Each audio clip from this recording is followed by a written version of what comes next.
Summer is probably my favorite time of the year. The weather's beautiful, there's tons to do, and there's more time than ever to do it because I'm out of school. Summer's fantastic, but it's also brief and fleeting, like an ice cream cone on a hot day. At first, you're having a real good time with your butter pecan.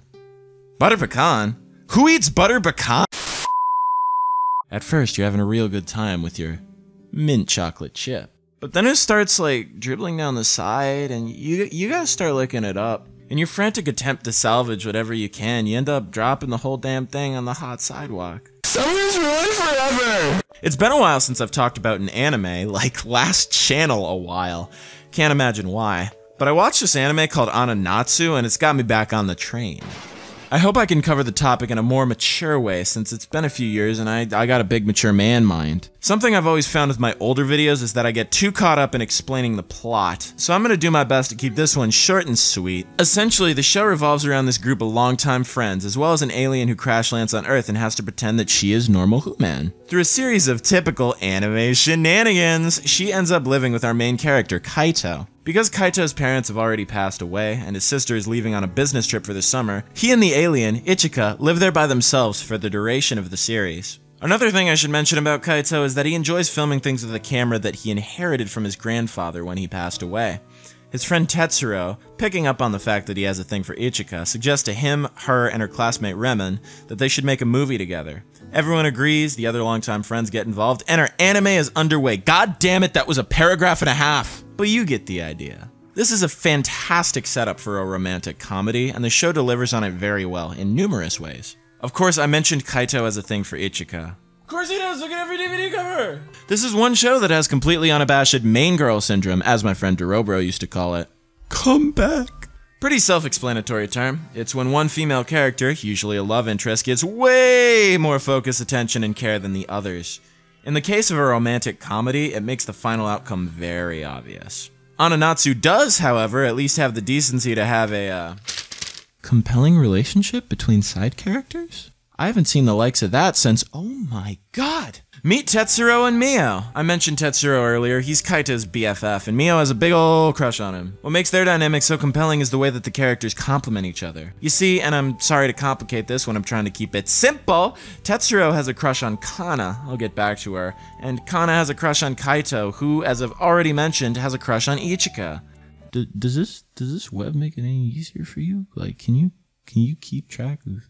Anyways, this results in there being an interesting kind of chain dynamic, because Tetsuro can tell that Kaito likes Ichika, and because he's Kaito's friend, he tries to help him out with that. But he can also tell that Kana likes Kaito, and because he has a crush on Kana, he wants her to be happy, so he tries to help her out with that. Not only do these two goals conflict, but they serve to undermine Tetsuro's own happiness, under the pretense that it's okay, because he's helping the people that he cares about. Mio is incredibly reserved when the show starts, but she's shown to be acutely aware of everything that's happening, more so than any other main character. In addition to playing off his personality well, she ultimately provides a great foil to Tetsuro's character and challenges him on his behavior. While the main romance plot between Kaito and Ichika is very well written in its own right, the dynamic between Mio and Tetsuro is especially captivating, and I found myself particularly invested in these characters and their development. Not to mention how their connection and mutual character development ties into both of their relationships with Kana. This being, you know, an anime, our main character has a childhood friend that's just crazy about him. Not like that. Anyways, Kana Tanagawa is a tsundere that's had a crush on old Kaito-kun since middle school, and her name is very fun to say. Kana Tanagawa. It rolls off the tongue real smooth, like Kana Tanagawa. It's like poetry in name form. I love Kana. I've always gravitated towards the childhood friend types in these kinds of shows. But the inherent problem with characters like this when they're not the primary love interest is that they often get pushed off to the side because of the primary romance plot, and as a result, don't end up having a particularly significant impact on the plot as a whole. Kana herself doesn't get a whole lot to do. She complicates the relationship web because she likes Kaito and Tetsuro likes her, and that is essentially her reason for existing in the show, which is unfortunate because she's actually kind of an interesting character. She certainly bounces off the rest of the cast very well, but her actual character fails to go through much of an arc. They try, but I found her development to be pretty minimal, unfortunately. Ultimately, she feels like the least developed character out of the main cast, ignoring Remen, who sometimes seems more like a plot device than a character. It's telling how much the writers care about each character, given that Ichika gets to wear a cat suit and Kana only gets to wear a cat suit. I'm lonely on the inside.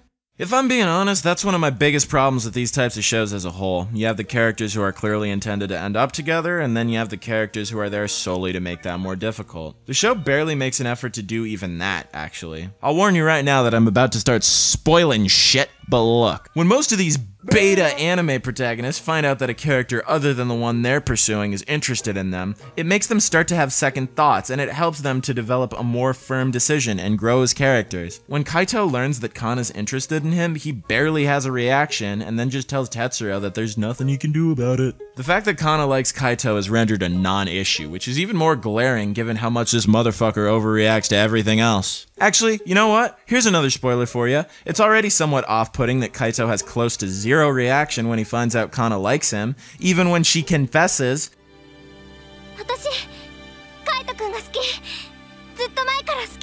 "Motherfucker, I don't give a goddamn shit." Oh, baby, it's triple! Oh, yeah!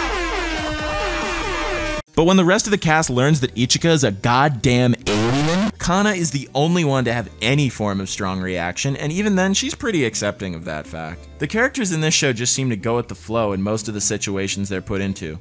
What's that? We're trapped in sub-zero temperatures and we need to amputate Tetsuro's legs to keep him alive? I mean, I suppose, you know, for the greater good. These fucking illegal aliens, man. They come into the country, they take our potential boyfriends. I hope I don't sound like I hate this show, because it's actually quite good. While the show has an issue providing some of its characters with satisfying arcs and development, it is very good at using them as tools for illustrating its themes. One of the major themes of the show is the idea that youth is fleeting and things can change before we even realize it. Like the ice cream cone. See how I went full circle on that? I'm a genius. Anyways, several characters in this show, especially Kaito and Remen, bring this up multiple times throughout the 12 episodes of the series, and it's illustrated right in front of us in various ways. One subtle but overarching example is Kana's relationship with Kaito. Before Ichika crash-landed and started taking our American jobs, she had a very real chance of getting together with him to the point where his sister knew about her feelings for him and was on board with the idea. But with every passing episode, not only does it become more obvious to us that it's never going to happen, but it becomes more obvious to her until she eventually just gives up on it. A more obvious example would be the episodes where the main cast goes on vacation in Okinawa and run into a childhood friend of Kai's. Being a childhood friend in an anime, she too had a big ol' crush on her main character way back when. Seeing him again brings these feelings back, but things have changed. She and Kaito don't have the same connection they had as kids, Kaito's in love with someone else, and she's rebounding hard from a breakup. So ultimately, she lets it go. And while it doesn't always feel like the characters develop as much as they should, they are written incredibly effectively. Although it has the usual loud antics that this genre is known for, some of the more memorable scenes in the show come from when it slows down and puts two characters together in a quiet setting, doing little more than talking. Part of the reason this works so well is that so many of the character combinations result in an interesting dynamic. Special highlights go to Kaito and Ichika, as well as any time that Tetsuro is on screen with Kaito, Kana, or Mio. The show knows how to nail the atmosphere perfectly, every time. Whether it's a hot night or a windy day, the ambience is always spot on. And when they hit you with that sad piano and acoustic guitar music, my god! The music in this show is fantastic, by the way. The opening theme is very nostalgic sounding, and it hits all the right boxes. I'm afraid to play it because the copyright strikes for it are particularly intense, but you're hearing an instrumental acoustic version in the background right now, so make of that what you will. AnoNatsu is emotionally resonant for its entire run and has incredibly compelling characters, animation, and music that should keep you invested from beginning to end. If you're a fan of stuff like Toradora or the similarly titled Anohana, I'd recommend giving this one a go. You know this is a quality show because, like many other popular anime, it's got its fair share of merchandise. Figures, wall scrolls, usual thing. But I was looking to see if there are any plushies, and it seems that there aren't, aside from Ichika's little alien buddy Rinon. But there are puppets of our two main characters. Yes, puppets. Official-ass puppets. I don't know what to do with this information, and I felt compelled to share it with you. I'd have bought them for the video as a joke, but even one of these things will run you between $45 and $60 in the wild. At least you can still buy them. This official figure of Ichika playing with the puppets is out of stock. The fact that any of this exists is just... Oh, I'm sorry. I have to go now. My planet needs me. Hey everyone, Jonii here. Thanks for watching my video about AnoNatsu. A little bit of a departure, making an anime video instead of a video game, you know. Talking a little less about the history, a little bit more about the plot, themes, all that good stuff. Let me know if you're into it or not. I want this channel to be the home to a variety of content, but if you like the video game videos better, weren't really into this one, let me know. If you like this video, maybe want to see more anime-related content, let me know. If you want to see a fucking extensive look at the discography of Kid Rock from me, Jonii, let me know. I'm probably not gonna, but if there's enough fan demand, you know, I don't know, maybe I'll become a Kid Rock channel. Next month is going to be another anime-related video. Although it has a little bit more to do with video games, I feel like you guys will be into it. Even if you're not, after that, I should be getting back to the video game stuff. Monkey Ball 2 is going to be a ways off, couple months. I wanted to take a break so I can make that script the best that it can be, as well as talk about some other things that interest me. I think you guys are going to like March and April's videos, so look forward to those. Alright, thanks for sticking with the channel. If this is your first time watching, I would recommend you check out my Monkey Ball video so you know what I kind of usually do. But in the meantime, have a great day. This has been Jonii. Peace.